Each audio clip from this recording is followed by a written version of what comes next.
Country roads to the place where I record this podcast. It's in my bedroom, and Aidan's in his.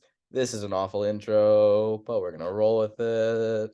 Hello, hello. Welcome to episode 15. Second try at it. We'll touch on that later. Episode 15 of the Great Canadian Hockey Podcast. Myself, James Parisi, and my co-host Aidan Sarah. How are you doing, fella? Not too bad. Hopefully, I was hoping this would be episode 16, but yeah, as you mentioned, it was a combination of a couple of things because our audio that recorded was very weirdly, for the first time in 15 episodes, something happened to the recording while we were recording it on Zoom, and then everything happened. So it was not only one where we would have to do a copious amount of audio editing to maybe not even save it, then like O'Reilly got traded and more stuff happened, which we'll obviously get to. So it was just not worth releasing it. Yeah, I'm doing okay. This week was a lot better than the week before. I had visitors, which was always nice. You still haven't come visited me, James. I don't recommend doing it now because it got to -40 with wind chill this week. So I've not actually now. been thinking about it. I was running through in my head the other day while I was at work how I would do it. I've been thinking about it because I have every Thursday, Friday off, so it might be a little tight for you. But I was thinking maybe like an April visit, something like that. That's a good idea. I'm definitely not opposed to that. Um, we I think what we should do in the next like 23-24 season though is you have to come for a Avalanche game either at Rogers Place or the Scotiabank Saddledome. Like we have to try and plan it around that for sure because I obviously want to see Colorado and want to go to a game with you, and we can, if we've got the flexibility, we should try and make that work. Well, the way I was thinking of it was April. That's when playoffs kick in. I was wondering maybe, we might be able to land it on a week where we go hit some scalper tickets and see a playoff game. My first ever playoff game that I will ever have seen. It would also be my first ever playoff game. You saying scalper definitely softened the expectation of spending all the money on that. I was about to say you vastly overestimate my disposable income if you think that like a Flames playoff ticket's one thing. The way I understand playoff tickets in this province or tickets in general is that Edmonton is exponentially more than Calgary on account of their new arena. Which I have, I've gone to a Canucks game in Edmonton, Canucks game in Calgary. I paid more for the game in Edmonton, and for worse seats to boot. So, yeah, but obviously, I'm open to it. And knowing you and knowing me and knowing us together, we'd have to go to Edmonton or Calgary anyways for a night, just to, just to party it up for a night. Well, you got to see the sights. You only live once, right? And how often do I go to Alberta? Living on the West Coast, I mean, not to rub it in here, but the -6 that we hit the other day is a treat compared to what you deal with, and I will take that treat every day of the week. Yeah, I am. This week was bad. It was very cold. And then it's not just it being cold. It's then in the morning, getting up, sitting in my car, and needing it to like heat up and being. Oh, And I'm not a warm dresser, and obviously I know A should be and B like can be. It's entirely my fault. do you still wear shorts every day? No way, dude. No shot. Even in BC, I didn't in the winter though, right? Like, but There were times you were wearing shorts in the winter. yeah, I don't disagree with that. I saw the gears turning, and you're like, okay, you're right. Yeah, You got yeah. me. I just had to like consider what winter meant, and I was like, yeah, sunny day in February. I'm sure I did. Um, yeah. So I'm sitting in the car like in a hoodie and like jeans, and I'm just shivering, and it's yeah. I miss home in those moments for sure. Um, Well, I sympathize with you, but I do have to say before we jump into all of the hockey news we have, because we have so much. We have like a week and a half of news to cover, and then our obvious tangents we're gonna go on. This is probably gonna be a longer episode than usual. Um, yeah, buckle up, guys. This is gonna take a while. I spent most of the last 2.5 hours, basically 2 hours or so since the Avs game ended. I sat on the couch with a friend of mine who was visiting, and I watched all of the CBC Hockey Night in Canada intros and farewell to the playoffs. And Oh, what a ride. If you are a hockey nerd and you just want chills up your spine, feel nostalgic, watch a guy like Danny Briere have an awesome celebration, Ovi do some crazy I can't hear you and whip his hand down after a beautiful wrist shot.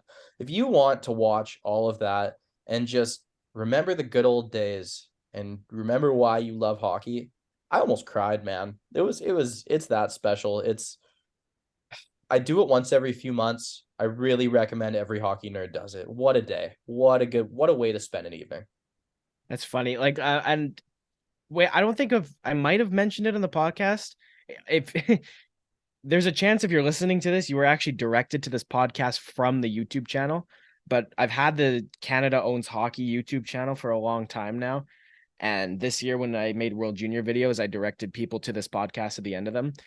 Before I started releasing the World Junior videos this year, I made a video literally with like the Hockey Night in Canada broadcast intros that I remember. And it's just like 3 minutes, 46 seconds. And yeah, it really hits the nostalgia bone. It's interesting. What I'll actually do, and I do it for work, honestly. So if I'm sitting there and I'm writing or I'm doing something on Photoshop where I don't need to like have my ears occupied, what I'll do is I'll throw on an old game and it'll be the whole game. It'll be something I find on YouTube for a couple of reasons. Number one is to see how like broadcast graphics are made on the old games, just if I am inspired or anything, right? Because that's part of my job. And then number two is to listen to the commentary, right? I'm a play-by-play guy, so just listening to other people do play-by-play will help Those me. old commentators slap too. Well, and a lot of it is like prime Jim Houston, which was awesome. He was great. Or Cuthbert, right? Cuthbert Miller still around, or classic. Doc Emmerich's a different style, but he was great too. If you go even farther back, you had man, who was that guy in the early 2000s? Scott Morrison? Morrison was good. There's somebody else I'm thinking of. What was his name? It was the Korea call, man. Had to be. That's Off the Scott floor. Morrison. Was that Morrison? Yeah. There's still somebody else I watched that video tonight. Yeah, I'm sure you did, actually. I'm still getting that tattooed on my arm. I'm still getting off the floor on the board on my arm. I just can't pick the font.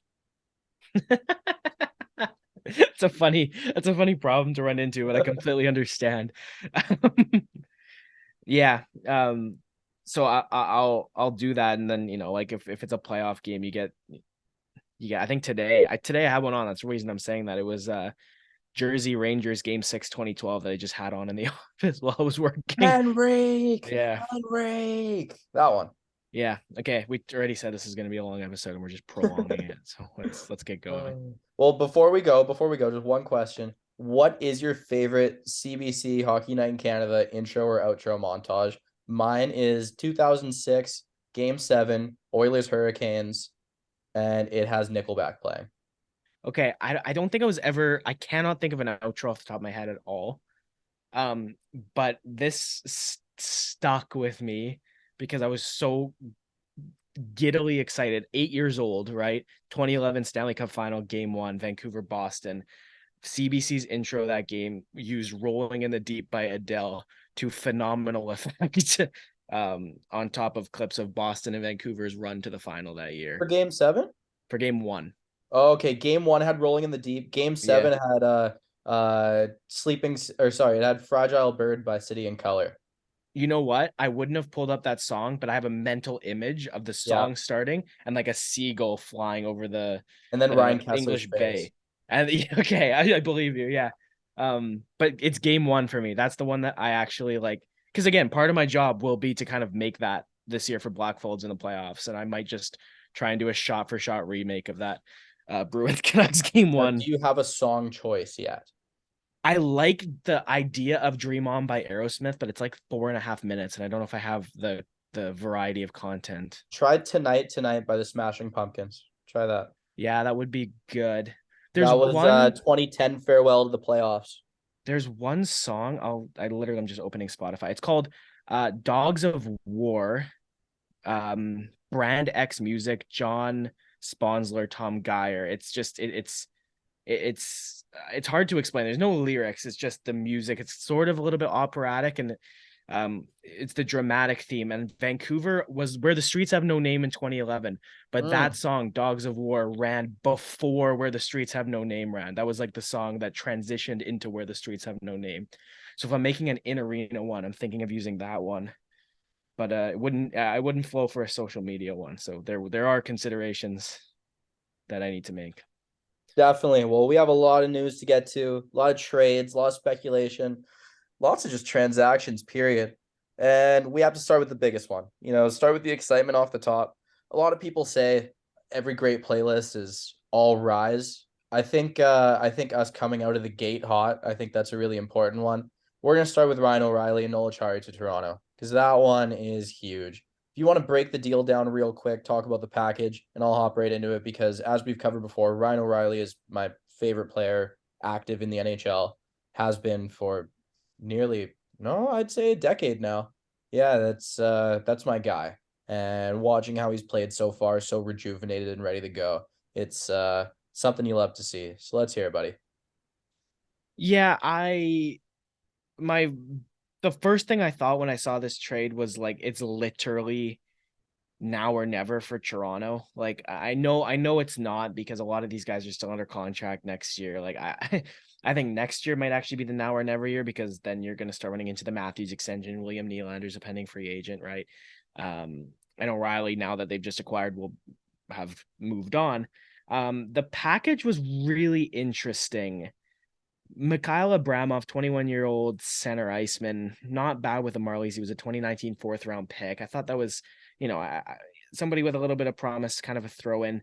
Adam Gaudette was entirely a throw in. But then it was the first, second, and a third. And if it was just for O'Reilly as a rental, I would have thought that was a lot. But I really like Noel Acciari. I do. I think he can definitely He's be a great piece. he is a great piece. He had a 20-goal season in Florida in 1920. He was really good for the Boston Bruins. He only had 2 goals in 19 games the year they made the final, loss to St. Louis, but he was a really good player during that run. And he helps Toronto's depth because honestly, Toronto's bottom 6, like it's not bad, but it's definitely not the bottom 6 of a team that you're looking at like, oh, this is what they need to win a cup. And Noel Acciari, has the playoff pedigree with Boston a couple times going deep that, for me, that's something that's very valuable for them. And you talk about playoff pedigree, Ryan O'Reilly, 2019, St. Louis doesn't win the Stanley Cup without him. Conn Smythe Trophy winner, and I do think like this is, in my opinion, the best group of skaters Toronto's going to be able to challenge for a cup with. I'm not sold on a Matt Murray, Elias Samsonov goaltending duo going into the playoffs, though. Like both of them have good records. They have good stats this year. They're playing well. It's just, I'm gonna take more convincing. Sometimes you just got to get into the dance, and the goalie has to make the right saves at the right time. Colorado just won with Darcy Kemper. He's a top 20 goalie in the league, and he has his moments where he's absolutely dominant, but the guy's by no means a carry your team all the way to glory on his own kind of guy. He has his moments for sure. He has his games. But, Matt Murray has had those games too. So, Matt Murray's had those playoff runs, right? exactly. Like 2016, Pittsburgh doesn't win the cup without Murray putting the team on his back. 2017, he saw them over the finish line, but it was Marc-Andre Fleury's crease for 2.5 rounds. Mm-hmm. So yeah, you're right. They can, right? I just, my question was going to be, you would not have had to give up this much to get Karel Vejmelka out of Arizona, right? Like it was not going to be a first, second, third, and 2 depth forwards. It just wasn't. Now I think a first would have had to be involved. I think a first would. I think you could get him straight up for a first and maybe either a C+ prospect or a 3rd or 4th rounder. Because he's found money for Arizona. Like they literally just said, "Hey, come here from Europe, stop some pucks while we're terrible," and then he just ended up being awesome. So yeah, totally. like last year, my roommate and I were joking about how this random guy that they brought in is just going to be cannon fodder for 2 years or 3 years or whatever it is. And what do you know? He's great. And I'm a huge fan. I want a Coyotes Carl jersey. I am a fan. I really like this guy. But yeah, on the O'Reilly trade, one of the things that you didn't mention is his cap hit. The reason it was all able to work. The guy's coming in at less than $2 million. I want to say it's 1.7, 1.8, something like that. Yeah, you got the double retention on there, which Boston and Washington just did with Dmitry Orlov as well, which was an important piece for the Maple Leafs. And you know, we can talk about hard cap, soft cap another time. It's disappointing that blockbuster trades are going to need to be made this way. A Patrick Kane trade, which is seemingly imminent, will almost definitely have to be made through a third team so they can take 25% of his contract, and whoever gets Kane can pay whatever the 25% would be, which would be like what, 2.65 or something like that. So that is, but Toronto only had to give up, what was it? It was a fourth, right? Yeah, a To fourth went to who? Minnesota? Minnesota. Yeah. So Yeah. obviously it's a part of it was really important for the Maple Leafs, but it doesn't factor in as the return goes. Yeah, And you James. just said his nickname, Factor, the Factor. Yeah. I don't know. Do you think Toronto, is this their year? Is this not not as in are they going to win the cup this year? As in, is this the best chance they're going to have to win the cup? Well, did you see the Marner Tavares O'Reilly game? You I see their did. stat lines? They What did they looked combine for? very 13 good. points? Yeah, William Nylander scored a sick overtime goal tonight as well. I want to show that. Yeah, so honestly, I think having O'Reilly in there balances their middle six so well. It really adds a solid effect to it where you can have like an Alex Kerfoot, Michael Bunting on that third line to really help things out because that's kind of been their problem. Early in the year, Toronto's bottom six just looked kind of uninspired. That's really the best way I could put it. It was a lot of fill in the blanks. Like I believe Nicholas Aube-Kubel was in there for a sec, and then he got sent through waivers, ended somewhere else. There are a lot of pieces moving around there, and I think having some regularity and a stable piece to anchor there, I think that really helps out. If their bottom six is getting ripped apart, O'Reilly's going to go play 15 minutes a night on their third line and on their first PK, and probably a little bit on the power play as well, and just be a utility guy. Whereas before, you didn't have that guy to slot down. You saw in previous years William Nylander ending up on the third line to try and balance the attack. You're not going to have that this time. This time you really have a pivot, a genuine pivot to really go in there and solidify things. You know I what I think think? You know what I think is going to hold them back? what? Jake Muzzin's done. Done for the year. It's going to take a lot of guys stepping up. Their blue line just has to have that next man up mentality where you need a best effort out of a Sandin. You need guys to really hit that next level. And these are Sandin, Liljegren. These are guys they've invested time into, not just assets in picking them originally, but Connor time. Timmins has been really Connor good. Timmins. He's been phenomenal when he's actually been played. He's been health bombed a lot, but his points per game is ridiculous. 13 This and guy can 22. slot in. Yeah, he's been great. And so I think I was telling my buddy who I mentioned before, he's from Ontario and he's a minor Leafs fan, kind of not as passionate as he once was. I was telling him that this is the best possible team they're going to ice in this generation of Leafs. This is it. This is the best it's going to be. And you know what? I hope it works out because I'm so sick and tired of the can't get past the first round storyline. If I have to I'm read not. that again past this year, I'm just gonna skim over it. I'm not even gonna read the article. No, I'm just gonna give up.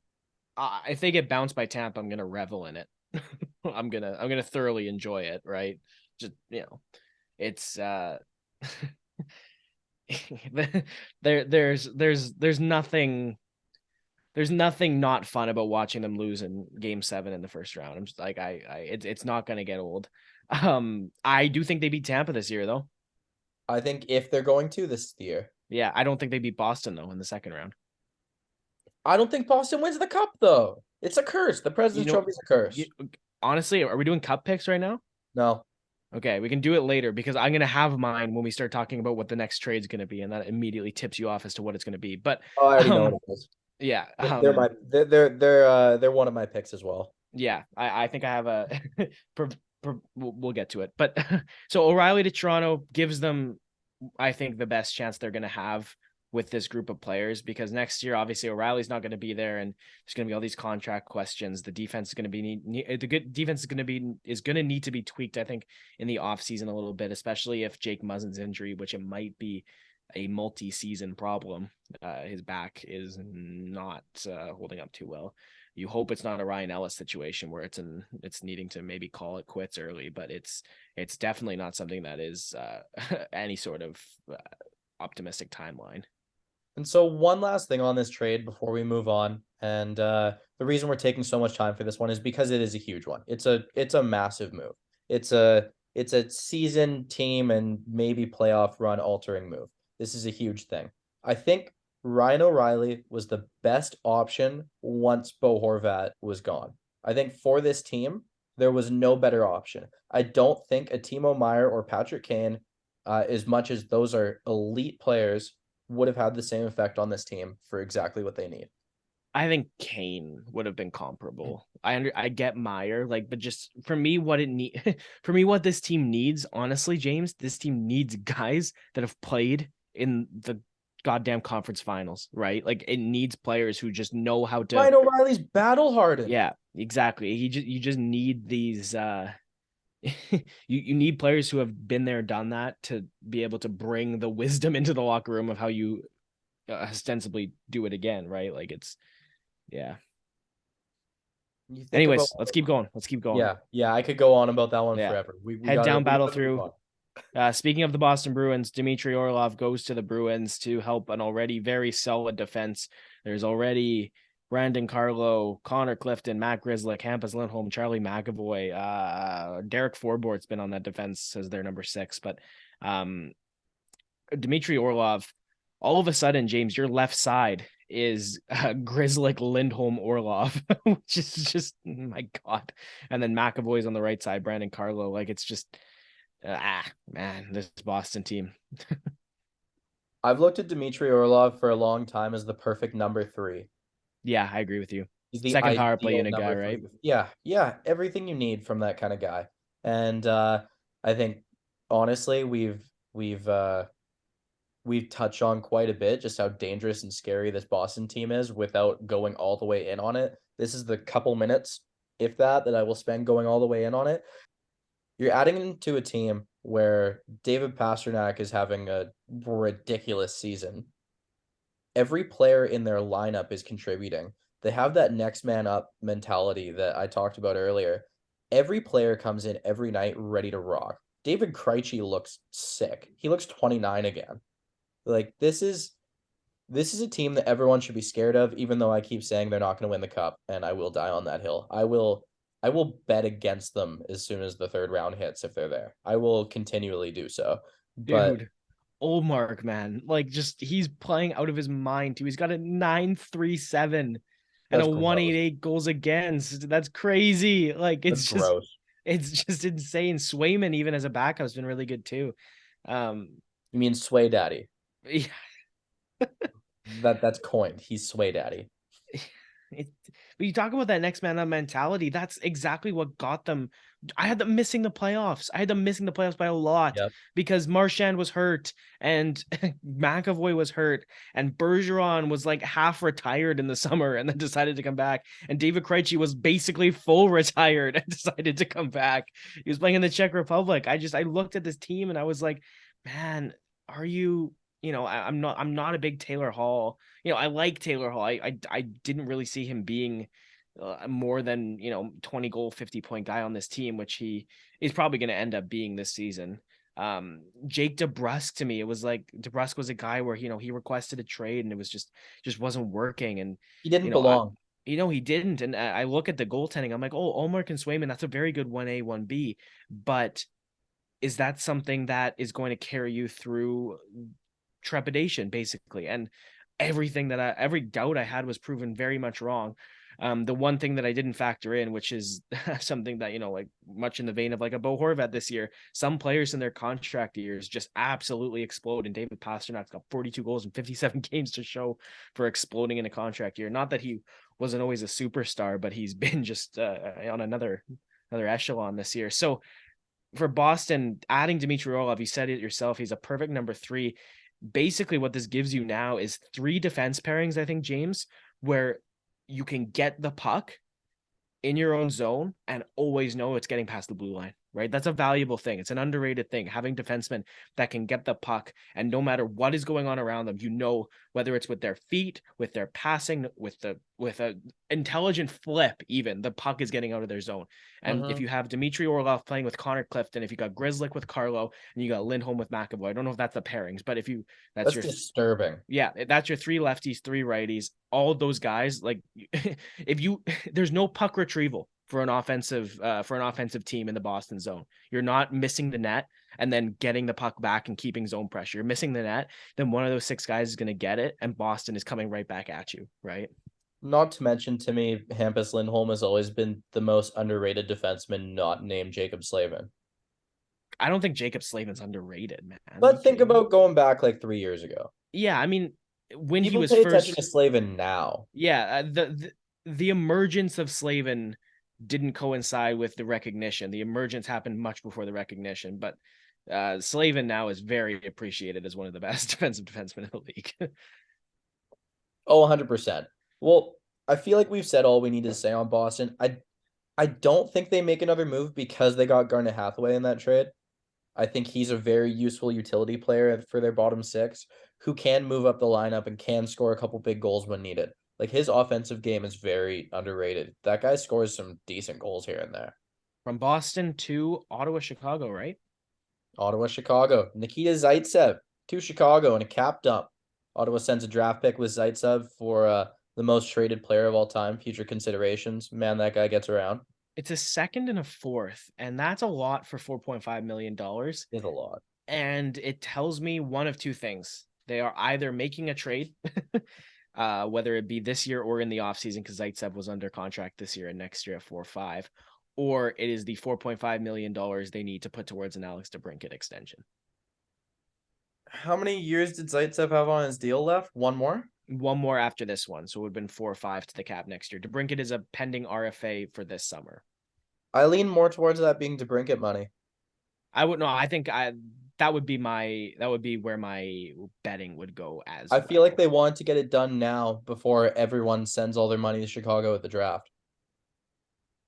That's fair. And I think, yeah, like, I do think based on something Pierre Dorian had said that we're not trading DeBrincat, I do think it would have had to have been a priority of his to get him signed.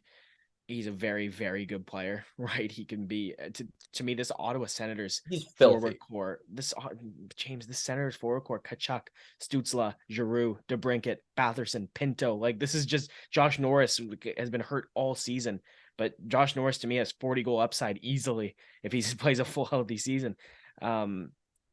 So having DeBrincat there as well, it's just somebody who, to me, can get the puck wherever.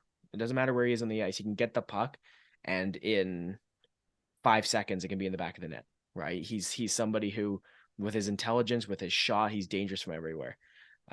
Multiple 40-goal seasons in Chicago, and I think what made him succeed in Chicago, playing with Patrick Kane, Dylan Strome, whoever he was with, was what he will find in Ottawa. Drake Batherson is a very underrated playmaker.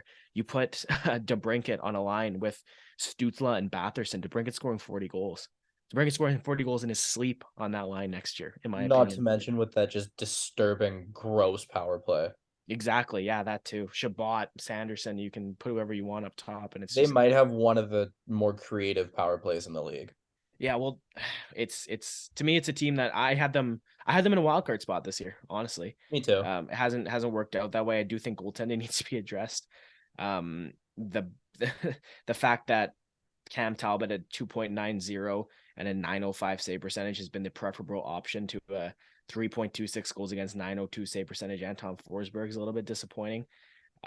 They also don't really have a goalie of the future in their pipeline. So I do think that's something they need to address in the offseason, but they've got, the other hole on that team is defense. We've been talking about their forwards the whole time. I really, really am a big fan of Jacob Bernard Docker. Hasn't been, he was never too much of an offensive defenseman. Only 3 points in 25 games with Belleville in the AHL this year. 22 years old. I hope he makes the jump next year. Like I said, I do like him a lot. You've now moved on from Zaitsev. Eric Brandstrom is not the player I thought he was going to be. Oh man, I had such high hopes for that guy. I, I, He was so skilled. He is so skilled. He just hasn't found that extra gear. yeah, I was really big on him when he got. I don't remember when I kind of took notice of him. It might have been 2019, but he was a 2017 pick. He was traded to Ottawa in the Mark Stone trade. He was the main piece. Mm-hmm. And he just hasn't been that. I think if Brandstrom kind of was that, good thing for Ottawa, Jake Sanderson's been everything that they could have asked him to be this year. Mm-hmm. So that obviously is helping, but beyond Shabbat Sanderson, that defense is going to need some addressing. Like I like Lassie Thompson. Love for sure. Yeah, I like Lassie Thompson. I do. I like Jacob Bernard Docker. Travis Hamonic hasn't been bad. Travis Hamonic's been way better than I thought he was going to be. Yeah. But even just like if you look at their prospect pipeline, the best players are forwards. 2021 draft Tyler Boucher. I think I've talked about him on this podcast. Mm-hmm. I think that was a waste of a pick at 10th, but he's still a valuable asset. And then Zacho Stopchuk was their second rounder that year, who I watched today actually in Red Deer play for the Winnipeg Ice. He scored a nice goal. You were there today? Yeah, I was. That's I think I got home 9 minutes before we started this podcast from that game. Damn, okay. I had no idea. That's wild. Yeah, he scored it wasn't the goal, it wasn't the game winner, but he scored one of Winnipeg's 2 goals in a 2-1 win, and he looked nice again. Goal? It was perfect shot from the circle glove side. It was he's a great player, but all those forwards, because you have Shane Pinto as well on that forward core. All those forwards Ottawa has, you've got to address defense and goaltending. And I think that's what's holding them back. And I think at the very least, moving on from Zaitsev's cap hit, whether it's to extend to Brinkett or to look elsewhere, it's going to help them, because I've heard Ottawa and the Chychrun rumblings. I really don't think it's going to be that, but it doesn't have to be Chychrun. It can be a different valuable defenseman on the market that they can go after. Well, it might be smart for them to move on from Shane Pinto, because I've heard rumblings that he's going to retire and just settle back on his family money, because he comes from the Pinto bean fortune, right? I don't believe you. Okay. Yeah, no, I wouldn't believe me either. I just came up with that on the spot. I was feeling a little creative. Okay, well, that is not stupid. True. For anyone who thinks that was relatively true, that was a joke. It was. It didn't hit, but it was a joke. Well, I mean, if Pinto Beans was a brand, I'd maybe be like, "Oh, really?" But Pinto Beans, it's like it's like saying that somebody with the last name Black has an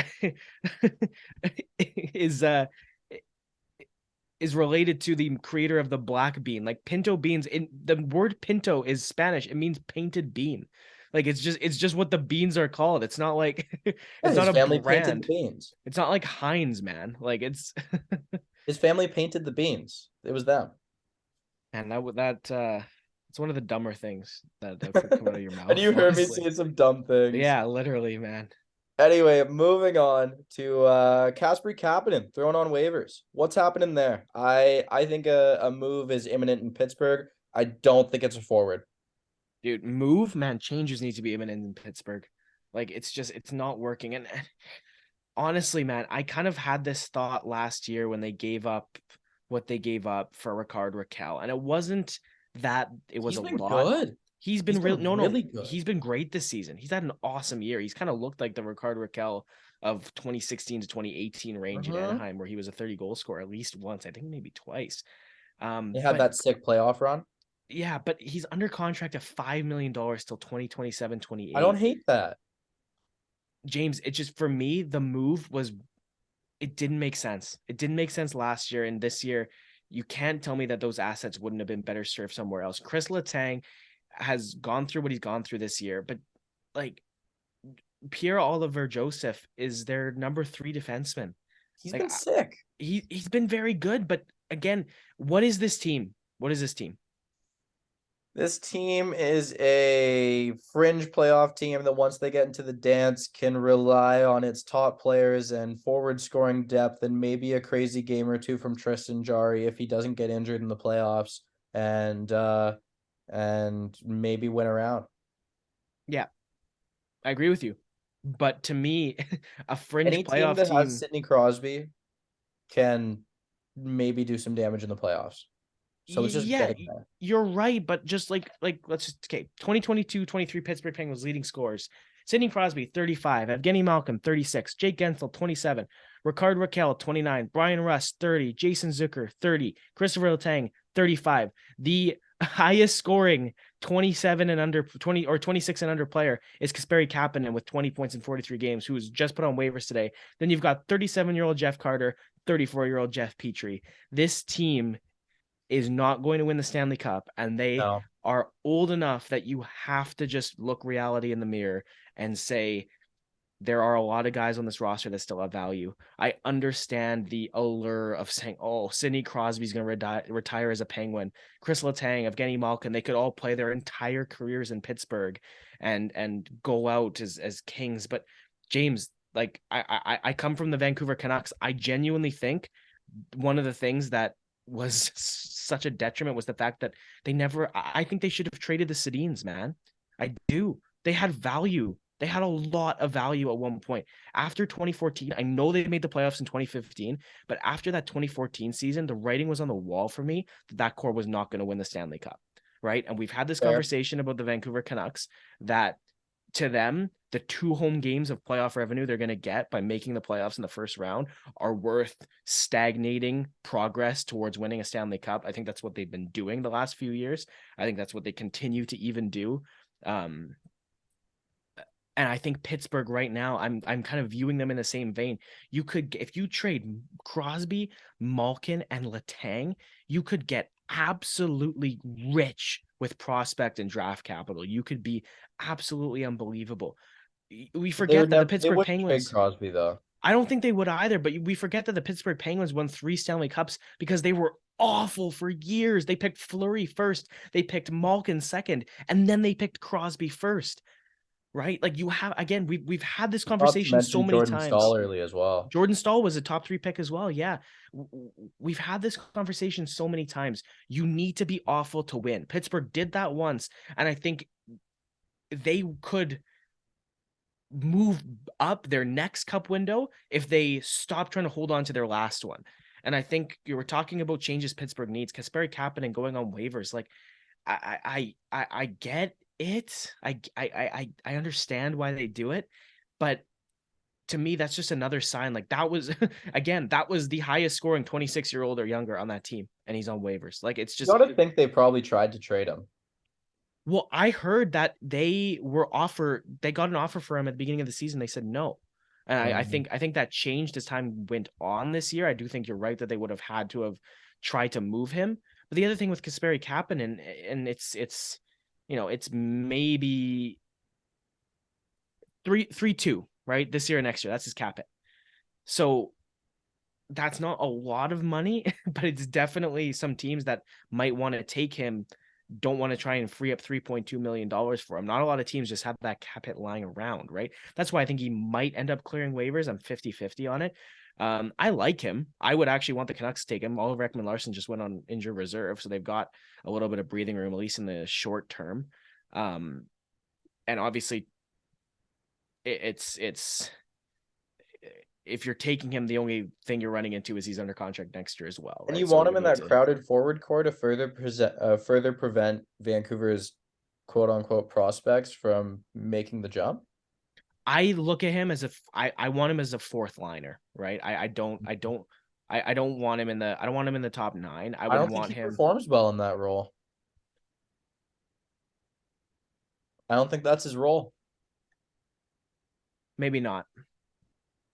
I think that's a bad move.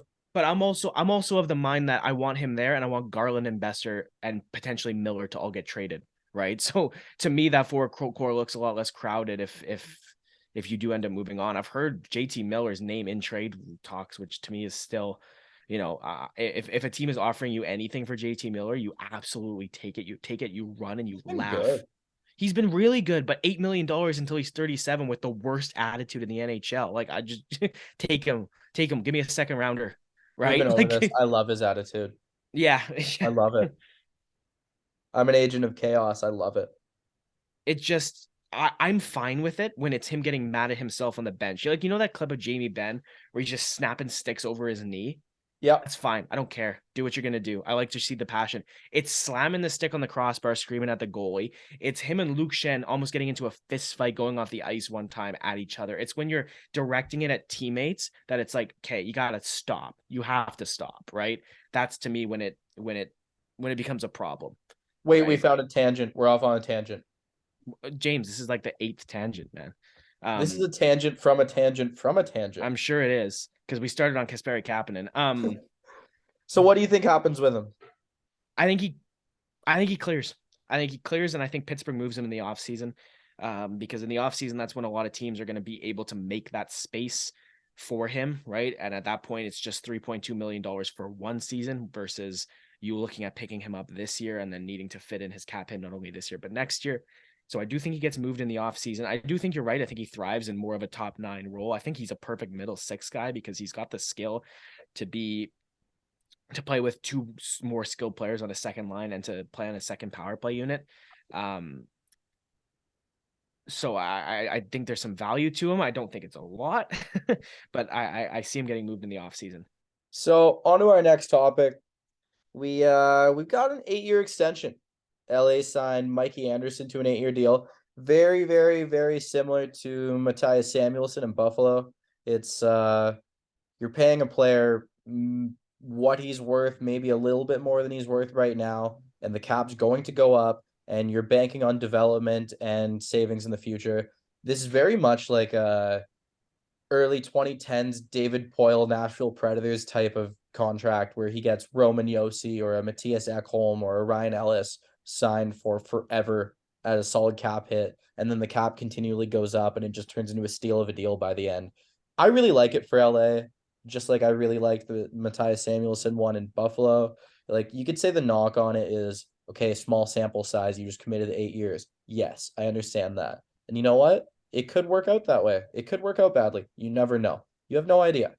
But I still think it was a solid move. What do you think? Yeah, I agree with the premise, right? I agree with it in concept of you think the cap's going to go up, so let's get him signed at this number because by year 4, he might be worth $3 million more, right? I think the cap it was 5, right? Something around there. Yeah, so if it's 5 and maybe he's worth, maybe he's worth more, right? In year 4 with the cap going up. The Kings are going to be gross, man. That's all I'm going to say. Like, Drew Doughty is only 32 years old. Right? Kopitar is the vet at 35. Everyone thinks Doughty's way older. Yeah, he's only 32, so he's still got a couple years of hockey where he can still definitely make a huge impact. Sean Durzi keeps getting better and better, and you've got Mikey Anderson on the back end. Brad Clark's going to step into the lineup next year. It's just, for the LA Kings, like I heard that Jacob Chychrun to the Kings was actually really close a couple weeks ago, and it just kind of fell apart. I think they could contend now if they add a piece like that. Kevin Fiala's playing the best hockey he's ever played. Adrian Kempe's been awesome. He's been a perennial 30-goal scorer for a little while now.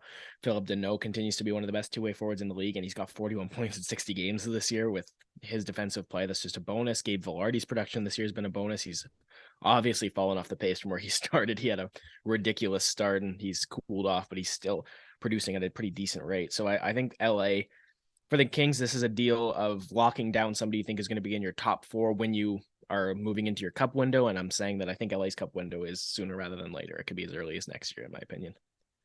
Yeah, you never know. And as we've talked about before, we never know who's going to get out of the West. It could end up being them. We have no idea. But yeah, moving on. That was a quick point.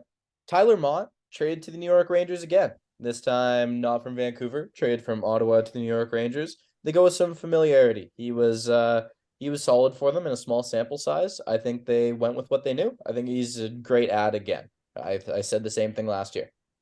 And I think he was cheaper this time around too. Well, he cost a 4th rounder last time. This time it was Julian Gauthier in a 7th. I'm torn on what I would take, honestly, if you gave me those 2 options. Now, again, Tyler Mott's one of my favorite players, period. I've got a Vancouver Canucks Mott jersey upstairs in my closet. He's I loved him. I loved him from day one. He's one of the best penalty killers in my opinion in the NHL.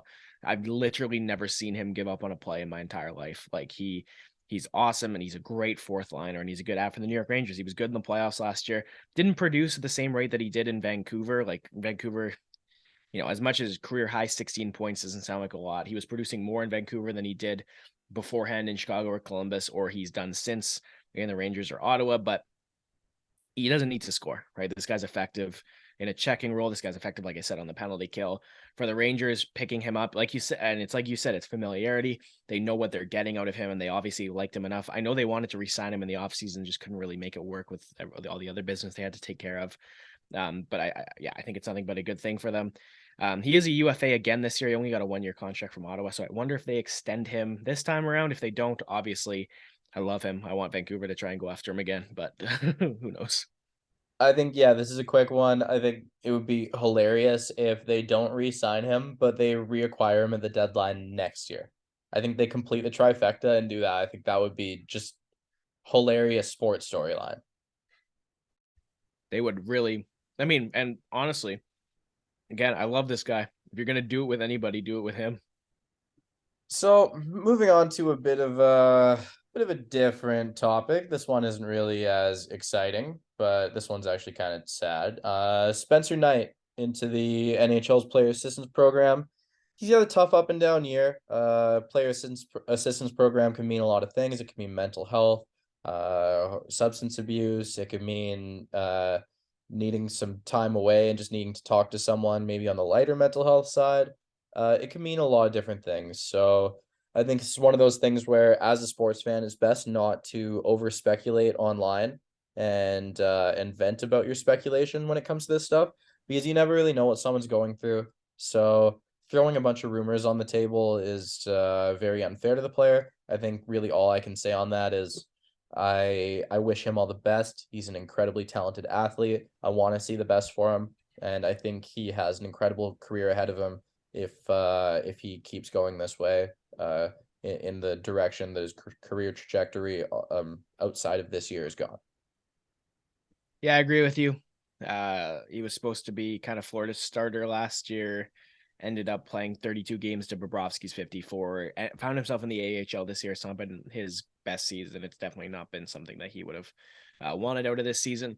Kind of to your point, I actually think the NHL handles this well, in my opinion. I agree. Like, I think calling it the player assistance program and leaving it at that, I think that's what you need, because saying they're stepping away from personal reasons, that can mean so many things. I think this narrows it down enough without telling you this guy has this problem, which I think the amount of information shared is good, and I think the fact that we are now kind of all able to just wish him the best and hope he gets through whatever he's going through. Definitely. And yeah, just to put a bow on it, I think he's going to be back. And you know what? Let's hope he's better than ever, because phenomenal athlete, awesome name. Imagine being named Spencer Knight. Imagine if you had that name. I feel like that name just demands success. Like that is a when you hear that name, you pay attention, you know? So just a different little note to end on. I wish him all the best. But moving on, your Vancouver Canucks. Elias Pettersson, Andrei Kuzmenko performing exceptionally well. A They couple more wins literally in the Rick Tocchet era. What's going on here? How do you feel? they literally do this every year, man. Like, Every year. it's not a joke. Every single year they suck to the point where I'm like, okay, let's just lose the rest of our games, and then they win like crazy. And they're doing that right now, and it's Elias Pettersson and Andrei Kuzmenko's faults. Pettersson's 24, Kuzmenko's 27. Kuzmenko's signed for 2 more years after this one. I want to see these two players rip it up together until both of them retire. I love Pettersson. I love Kuzmenko so much, but it's genuinely frustrating to see how well they're playing. Pettersson's got 75 points in 56 games this year. He's already blown his career high in points out of the water, and he's going to keep going. It'd be awesome to see him hit 100 points. He's going to beat his career high in goals too. He had 32 last year. He's going to score.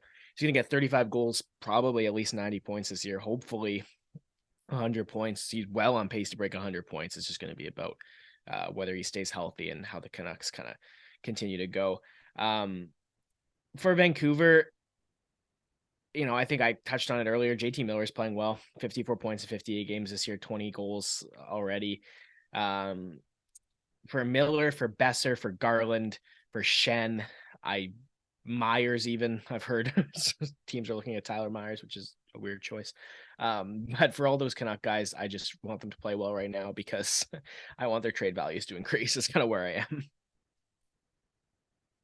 Yeah, totally. And as always, what Vancouver does going into the deadline is just a complete anomaly for me. I have no idea what happens, what direction it goes.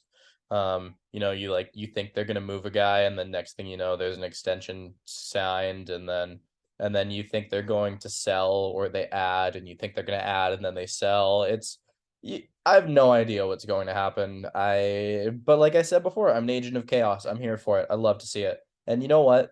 Even when they're playing bad, it's still decent hockey to go watch. Like I went and saw their game against the Flyers last weekend. Damn, that was a fun game to watch. They played great. There was good, exciting hockey coming from both teams. It was a lot of fun. I was betting which team to score next goal over and over. Out of the 5 times I did it, I hit 4 of them. Started with $10 and it ended with like 70. It was awesome. I was just riding the good old momentum that is. Well done. That's all I'm gonna say. Honestly, and it makes sense. You just watch which team's doing well. You have a chance. Hockey is a game of inches and a game of bounces, but still, I feel like that's one of the more surefire bets. You say bet, gambling is never surefire, but that's one of the better odds things I've ever really tried to do. It was fun. So let's move on to the St. Louis Blues, James, and I've got I've got a few things on my mind about St. Louis. Obviously the story though is Craig Berube rips St. Louis, Robert Thomas responds, and you can take it from there. All right, well, as head coaches do sometimes when their teams play bad, when there's just smoke coming around the team, he ripped on the team's performance. I don't remember exactly what he said, but he more or less said they're not trying out there. The effort levels were not there. They weren't dedicated. I believe dedicated was the dedication. That was the root of the word there. That was where it all came from. So Robert Thomas shoots back, and I think this was actually okay. No, I'll get into this after. I'll say the quote first. So Robert Thomas said, yeah, it's obviously frustrating to hear that. I've been a part of this team for a long time. What he said couldn't be further from the truth. I know everyone in that room cares. And yeah, I think going back to Berube's comments, I actually see it here actually. One of his sentences he said was, I guess they don't care about the team. And he doubled down on them today, actually, where he said, I don't regret things when he's talking about saying what he said. Like I said, we need to be better as a team. Individuals need to be better. And that's the bottom line. We need to be better. I need to be better. Coaching staff needs to be better. So we've got to work on getting better. Sometimes you say things and hopefully you get a response. So that's where I say, I think it's a little bit calculated. Craig Berube played in the NHL for a long time. He was a pro hockey player for a solid chunk of time. He's coached a St. Louis team to a Stanley Cup. Now that Vladimir Tarasenko and Ryan O'Reilly are out of the picture, Alex Pietrangelo is gone. This is a team that has to look to the next generation. Robert Thomas and Jordan Kyrou are that generation. Right? So now you look at it, and one of these guys needs to step up and say something. One of these guys needs to be the guy for this team going forward. And that's where I think Robert Thomas really showed what he has in him, and that's a going forward leader for this team. Because this is the guy who clapped back for his teammates. He stood up for himself, for the organization, for the crest on his chest. That is, yeah, I hate to say it was scripted, but I think Craig Berube got exactly what he wanted out of this. He knew what he was saying. He knew exactly what he was doing. What do you think about that? What do you think about how that played out? And what do you think about coaches doing this kind of thing?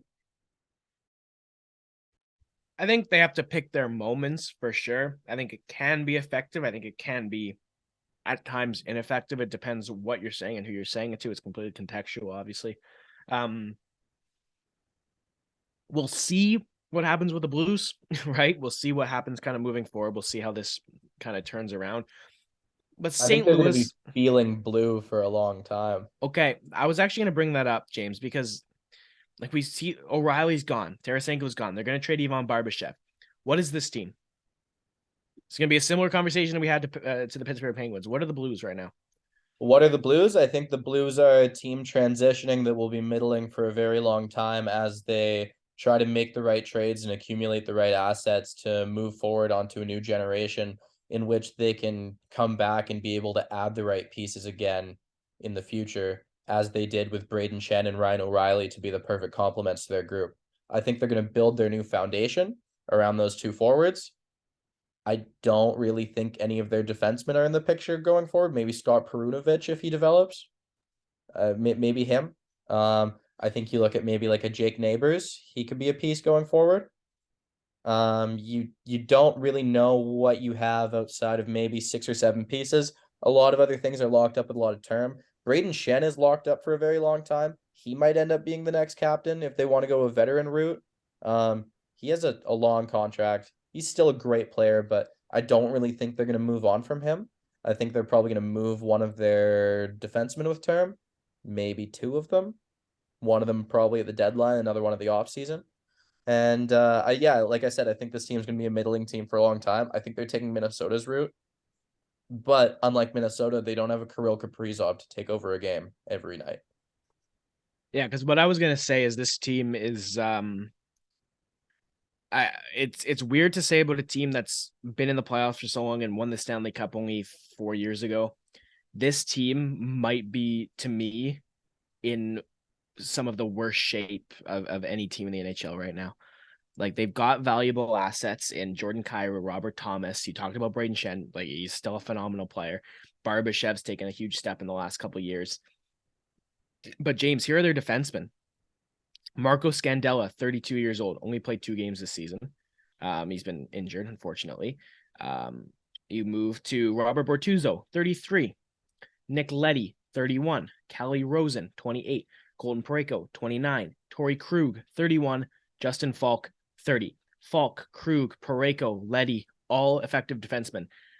Add 2 years to those numbers I just said, right? It's the decline's coming. The decline's coming for all of these players. We've already seen Ryan O'Reilly. He's 31 years old, and he had I know you love him, right? 12 goals and 19 points in 40 games this season, right? It's nobody can beat father time. It's the sad reality. And Braden Shen's 31 years old. Jordan Binnington, as much as maybe there's a misconception that Binnington's young, he's 29. This whole team to me is one that, like, Brandon Saad's 29, Pavel Buchnevich is 27. Like, oh, Buchnevich is another part of that core. Absolutely. And he's, like I think we talked about it when the Tarasenko trade was made for Sammy Blais. Buchnevich is a stud. And St. Louis stole him from the Rangers in that Oh, trade. 100%. But for me, St. Louis, like something's got you cannot just ride this team forward and hope for the best, because it's going to end in disaster. And if you look you said Scott Perunovich. I like Scott Perunovich a lot. He was dark horse Calder pick of mine in the offseason, honestly. Extremely dark horse, like hiding in the shadows in the stable. Yeah. He got hurt at the beginning of the year. He's only played 3 games all season, all of them. Too many guys ahead of him too. Yeah, absolutely. So, but he's still somebody I think is going to be an effective player. He's 24 though, James, and there's nothing else for St. Louis in that pipeline as far as defense goes. They've got Jimmy Snuggerud, Zachary Bolduc, Jake Neighbors, as you mentioned. As far as forwards go, I think they have their goalie of the future in Joel Hofer. Yep. 9-18 and 34 games with Springfield in the AHL this year. He's been really good. So I think that's set.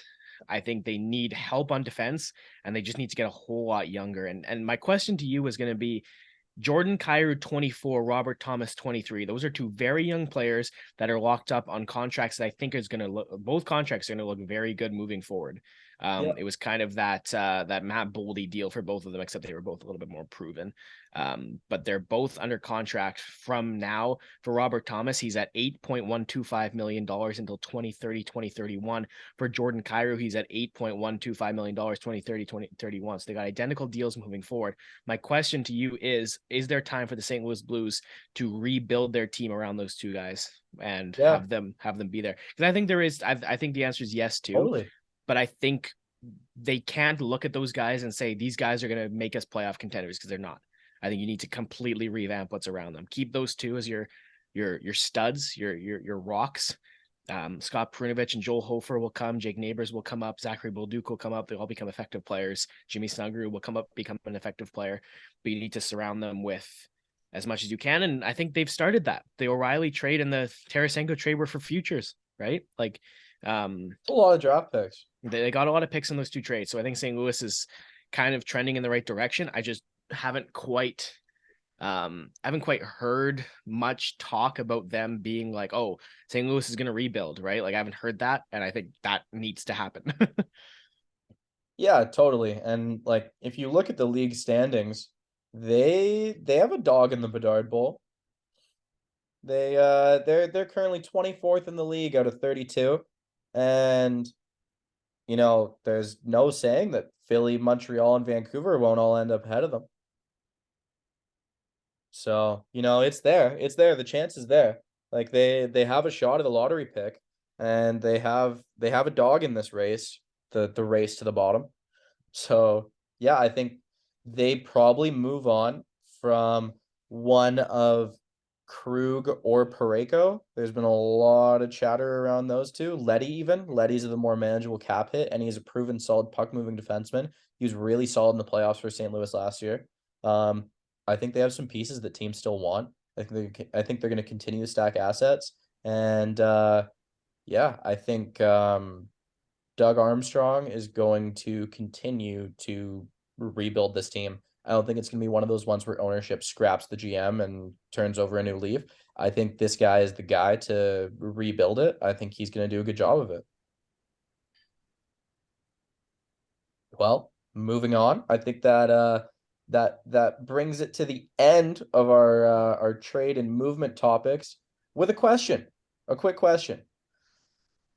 I'll ask you, I'll wait for your answer, and then I'll answer it myself as well. It's just a quick spitball, nothing too crazy. We'll chat about it a bit.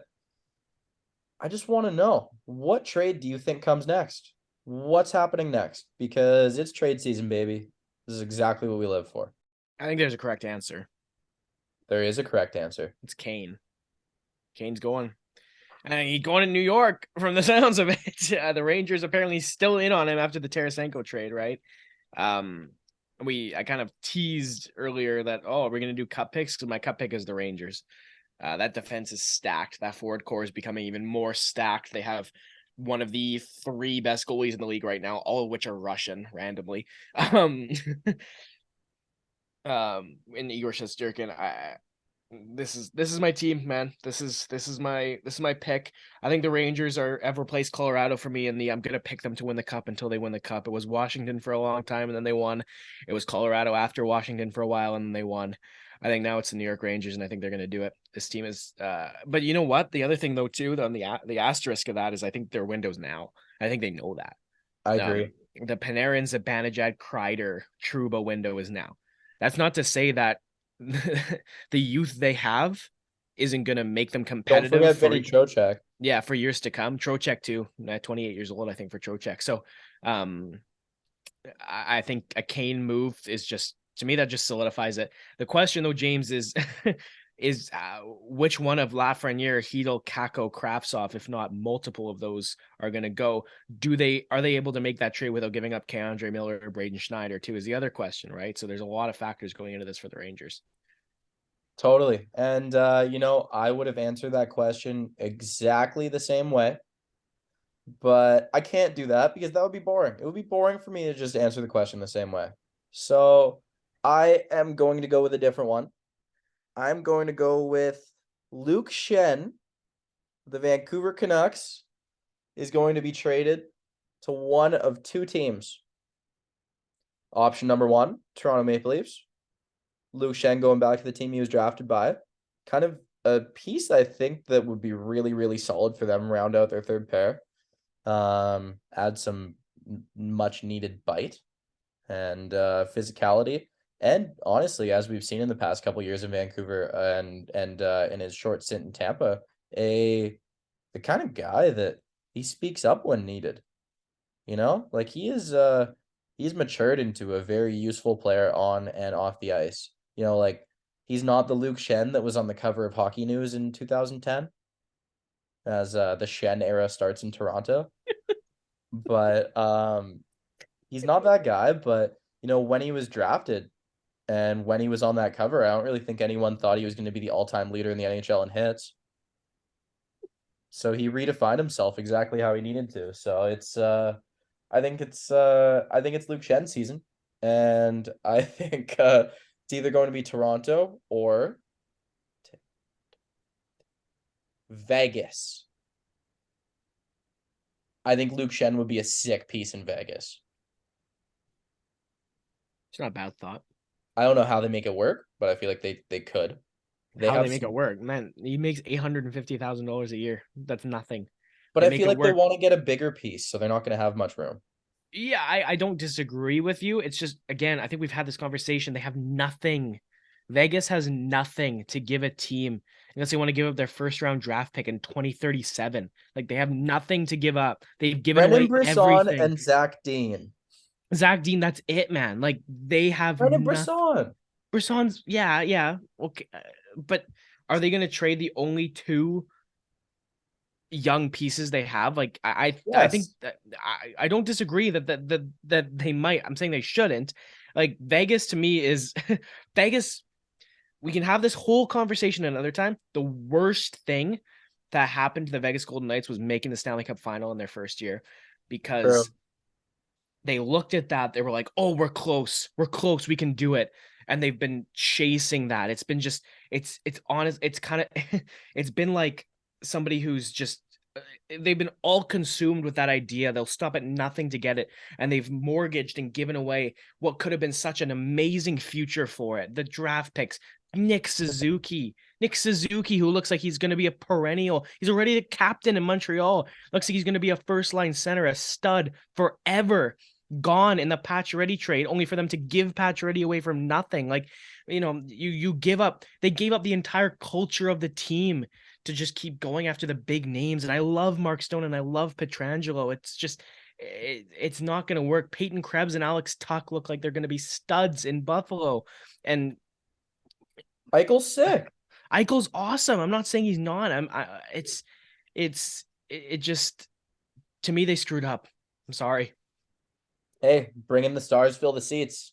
No one will argue how much revenue they make. You and I are on. Yeah, you and I do have. You and I do have different perspectives. I am all hockey is hockey. It's the. Oh, so you're saying I'm a realist? You are. I'm not. That's fair. No, it's a more than fair point. To me, if you're employed by a team, you should want them to the best chance of winning the Stanley Cup. And I'm not saying the Vegas Golden Knights didn't do that, because they've come close a few times. I still think they're a contender. I do still think they're a contender too, especially with how good Logan Thompson's playing. That came out of nowhere to me. I heard about him. I knew he was going to be good. I didn't think he was going to be this good this fast. It's just, again, it's just, I think it was the worst thing that happened to them, because they became all consumed with just winning at all costs. Now they didn't win. And now they have no future. So totally, they can throw assets at Patrick Kane. And do you have to have a future if the future is now? Yes, if you didn't win the Stanley Cup. Well, Tampa doesn't. Tampa, Colorado, nothing matters with Tampa and Colorado. Nothing mattered. They got their cup. You're right. I don't disagree with that. I actually don't disagree with that, because you're right. I'm not criticizing the St. Louis Blues for what they did. They won the Stanley Cup. Washington too. I think Washington now is starting to kind of like make me raise an eyebrow at them and say, "Okay, that was 2018. You're not winning the Stanley Cup with this group." They made the Orlov move. They did it. They did. That was a good start, because it seemed to me for a while like Washington was existing purely to stay good enough to let Alex Ovechkin keep scoring on the power play to try and pass Gretzky. I am not obviously, again, we've had the Ovechkin conversation. I don't like the concept of a team existing solely so one player can break an individual record, which I'm down for it seems like what the Capitals are doing. I think there's value in some of those players that should be traded while they still have that value. Evgeny Kuznetsov comes to mind immediately. He's not a young player in this league anymore. He was drafted in 2011. That was like what, 12 years ago now. he's getting into his 30s. So John Carlson, likewise, he's in his 30s. I don't think Nicholas Backstrom has much trade value anymore. But for me, it's you're right. The future doesn't matter if the future is now, but you have to win in the now. Have to. Or else you failed, right? Or else you did it all for nothing. You gave away your future for nothing. And I know your argument, and it's the correct one, is you gave away your future. It was all those butts and seats on those playoff runs, right? Vegas went to the conference final, what, twice? They did. They went to the Stanley Cup final once, second round, right? Like, it's just, they just missed the playoffs for the first time, and they're going to be back in the playoffs. Conference final. I would not be surprised at all if they might go to another final. They could, definitely. I would not put it past them. So it's again, to me, it's all about winning. And I know it's not all about winning, but I'm always going to approach situations in this sport of, if you're not doing what you should be doing to win the Stanley Cup, you're not doing it right. I like this argument, but I feel like I don't know how much it applies to Vegas, because I still see them as one of the best contenders in the West. I don't disagree with you. And again, if they win the Stanley Cup, I'll eat my foot, right? Like, if they win the Stanley Cup, it doesn't matter. Not everything they did was the right thing to do if they win the Stanley Cup, right? But if they don't, then they have royally screwed up what could have been a very bright future. And I think that's what the mistake Seattle isn't making right now, honestly, because Seattle at this deadline could have looked at the success they've had and given away their young gems to try and chase it. But Shane Wright's still a Kraken, right? Jagger Furcus is still a Kraken. Matty Beniers has been one of the most important players on the team. That we're never going to trade him. But, like, if Matty Beniers was a Vegas Golden Knight in his 19-year-old season, he would have been traded for something already. It might have been gone. It might have been straight up for Patrick Kane already, right? Like, and Seattle's not making that mistake. So kudos to them. Definitely. Well, I think that that puts a bow on our discussions for today. Geez, like hour and 20 minutes. It was a long one, like we thought.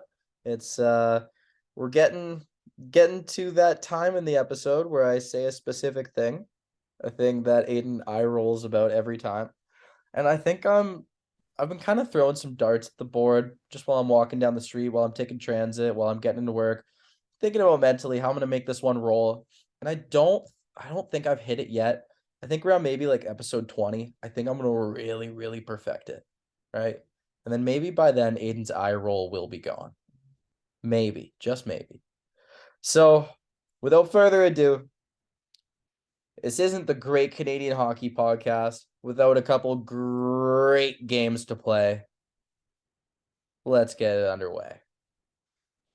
So we actually already did this before, and I had some good names that Aidan got through pretty well. I think we gave him a 2.5 out of 3. But those ones were lost in the editing abyss that was our tech issues for the first attempt at this episode. And yeah, so I've got 3 new names for him. We're gonna go career trajectories here. It's our most used game. It's probably the best game. I feel like it's the most interactive and enjoyable. And as I've said before, I think they heard me say it before. It might have been on the scrapped episode.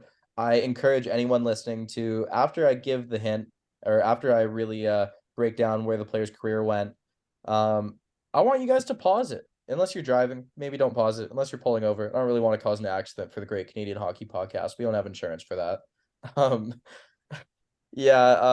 I encourage you to pause it and play along. See what you can do. See if you can crack them. So, yeah. First name. This player played from, and Aidan, you're gonna wince at the year it started, but I feel like you'll get this player pretty easy. This player played from 1998 till 2015. Career went Nashville, Philadelphia, Chicago. That's it. Kimmo Timonen. Awesome. Yeah, so the reason that one came to mind was because and I told you it was gonna be easy. When I said 1998, I saw you flinch a bit, but yeah, so the reason that one came to mind was because I was watching all those CBC Hockey Night in Canada montages, and one of them ends with Kimmo Timonen hoisting the cup and then retiring. So yeah, it's that one's a pretty iconic moment for me. Like one of the first times I ever wrote up anything in sports. Do you remember Ask FM? No. Okay, so it was like a really weird social media platform where it was just like it was pretty much made for cyberbullying, where people just God. anonymously asked people questions. That was the whole thing. And I remember I got a lot of traction on that platform for some reason, just because I was a new kid in town at the time. And people would try to toast me pretty often. And like I said, it was an app made for cyberbullying. Yeah, so one time someone asked me a question and I completely disregarded it. And I posted a picture of Kimmo Timonen hoisting the cup, and I had like a paragraph and a half long write up about how awesome it is and about how this is like pure perfection and joy in the sports landscape. And yeah, that's my quick little Kimmo Timonen story. So player There number needs to be a two. word. There needs to be a word for a tangent that like because a tangent, I don't know, to me, tangents calling something a tangent, like us going on a tangent, it's not a bad thing, right? We Right. need a word for a tangent that had no reason that it needed to be in the podcast. Yeah, okay. All right, we'll come up with a word. We'll figure something out. Okay, so player number two played from 2002 until 2015. Career went Calgary Flames, Colorado Avalanche, Calgary Flames, Florida Panthers, Pittsburgh Penguins, Buffalo Sabres, St. Louis Blues, Columbus Blue Jackets, Minnesota Wild. I don't know why this player's name came to my head. Being a sports nerd with a good memory is almost a disease because you're walking down the street and suddenly you're like, huh, Zenon Konopka exists. And that's how my mind works. So this player just randomly came to me today. And yeah, I'm curious to see how Aiden does with it.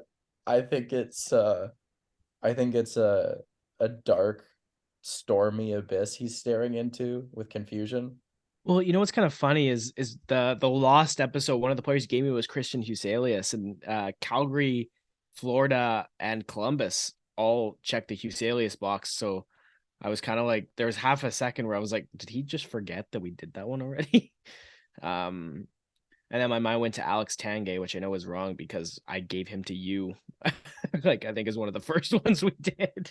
And didn't I not get it somehow? Yeah, which Wow. was interesting. Um, Well, this is quite clearly a different player because Minnesota, Pittsburgh, Buffalo, and Colorado exist. So good luck with that.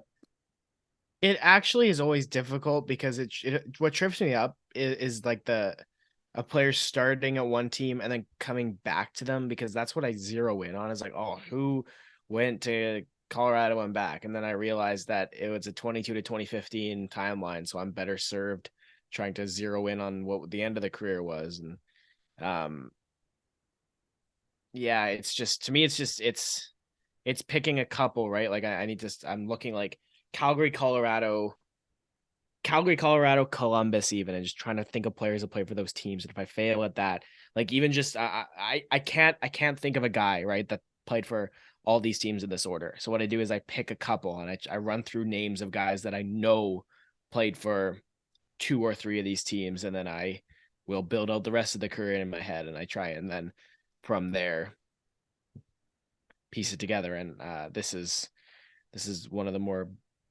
blanks I've been here. This is uh I generally during my thought process I have a solid attitude. I'm like, okay, I'll get it. It's not him. It's not him. Who is it? Um, but I really am. I really am This is feeling a like difficult one. yeah. Like this Is almost this could have been the third one. yeah. Do you have any? No, I've literally absolutely nothing right now, which Do you want to it's cash in your hint? I always hate doing that on the second one, man. On saying I have nothing is an understatement, man. Yeah, give it to me. The hint is, although this player started his career with the Calgary Flames, he was actually a second round pick of the Anaheim Mighty Ducks. That doesn't help with anything, does it? And that hint shouldn't even help with much considering where your hockey knowledge starts. So if you get it right away, I'll know you're a cheater. Yeah, Are you taking the L? yeah. I have literally nothing right now. And if this was the third one, I might just sit here and keep trying to think. But knowing that I've got another one coming, I kind of want to just like I think I have to keep I think I have to pass this one. Yeah, I have no idea. All right. Let's set the record here. Aidan is officially taking the L on player number two. Player Is number two, behind the glass, Jordan Leopold. Oh my God, no shot. Yeah, no dice on that one. Like, what a wild career trajectory. Like, that one really, it came to me and I was like, okay, this is perfect. Well, and I hate you because it's the fact that honestly, if Columbus and Minnesota weren't on there, and I was trying to think of a guy who ended his career around 2015, Buffalo, St. Louis, I might have been able to come up with him. I remember him as a Sabre and a Blue, but it's just the fact that I was trying to think 2015 Minnesota Wild or Columbus Blue Jackets. So I'm just gonna pull him up. So literally the time I would have been watching hockey, vaguely, he would have just been a Sabre and a Blue. And then in 2014-15, he starts the year in St. Louis, then plays 18 games for Columbus, then plays 18 games for Minnesota, and then retires. Um, which that's what would have killed me there is those last two. That's what sunk me. That 3-team year. Yeah, that's that completely. I very clearly remember him in Minnesota that year, and I remember the Columbus transaction. I don't remember exactly how it went, but I remember it. All right, well, are you ready for player number three? Is it worse? Maybe. Okay. Player number three. This player started his career in 1994 and went till 2012. He went from the New Jersey Devils to the Colorado Avalanche to the Boston Bruins to the Minnesota Wild, back to the Devils, then to the Islanders, and then ends with the Bruins in 2012.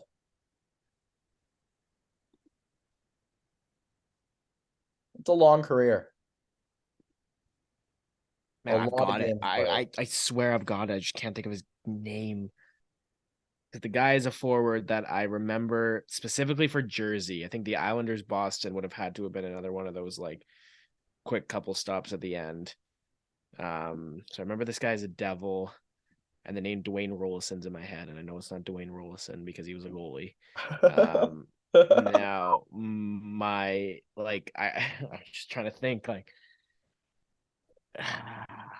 you're laughing because it's like it's something that's close to it, isn't it? Like it's like phonetically like Kind of, sort of. is it oh I don't remember his first name. Last name was Rolston, right? Yes. What was his first Maybe. name? I can was he number I think I can see the number 12. Like I see Rolston 12 on his back somewhere. Brian Rolston. That was There his you go. name. There you go. Yeah, I the Boston thing didn't really help me. I had to kind of work backwards there. I very, very clearly remember him being a deadline acquisition for the 11-12 Bruins. Yeah, only for them to lose in the first round. Yeah, against Braden Holtby single-handedly. And Joel Ward, baby. Don't Yeah, discount Joel Joel Ward Ward. too. Joel Ward, playoff god. Okay, but the crazy thing, looking at Brian Rolston's career, I always pictured him in my head as a depth guy. This is the first time I've looked at his career stats. He had 79 points in 82 games for the 05-06 Wild. Yeah, And when Boston picked him up at the deadline, he had 15 points in 21 games. I don't remember him as that because I remember that was pre-Jersey. that he would have been that guy. And he was an 11th overall pick in 1991. Didn't come to the NHL until the 94-95 season. And then by 98-99, he had 57 points in 82 games. That's wild. He won a cup in his rookie year, it looks like. Because 95 Devils. And then, yeah, dude, that's crazy. Holy. Yeah, he actually had a really good career. And the reason I say a lot of games played, 1,256 games played for Brian Ralston. That was a fun one to look into. I feel like I gave you some good names this week. yeah, I think maybe unsurprisingly, because this is this is Second attempt. This is episode 15 and this is the second attempt. It's getting We're getting deep. It's getting harder. Yeah. Well, and I was actually gonna switch up the trivia a little bit. I wanted to try similar to career trajectory, where it's but instead of going every team in their career, you go two teams they spend the most time with and then draft year in position, right? Something like that. God. Or we just switch it up a little bit. That sounds so hard. I am crazy good at the draft stuff. Yeah, right? You're way too good at draft stuff. Yeah, which is unexplainable. My motivation maybe for steering the bus in that direction. Oh, I don't know, man. I don't know if I want to give you those. I think that's too easy pickings for you. That's kind of how I feel about go and finish that trade with you. Yeah. The trades are easy for me. Yeah. Because I can picture them going across the screen. Yeah. Photographic memory, baby. It only helps with really useless things. Well, that was a long one. That was a fun one. I had a really good time with this podcast. Any parting thoughts before we kick the dust on this one? Not really. Thanks for listening, everybody. Yeah, James is right. If you got here at the end, it was long. It's been long. But we're here. It's over. Sweet. Well, thank you for listening. If you've gotten to this point, I don't know what our stats are like for people who get to the end of the episode, but it's been a lot of fun doing this. We're going to keep it up. And, once in a while, if there is a technical difficulty week, I will attempt to be a little bit better at communication. We got to start using the social media more, but like we've talked about before, neither Aidan nor I have all that much motivation for it. That's something that we're probably going to, we'll cross that bridge in the future for it. But yeah, without further ado, thanks guys. Let's roll that outro.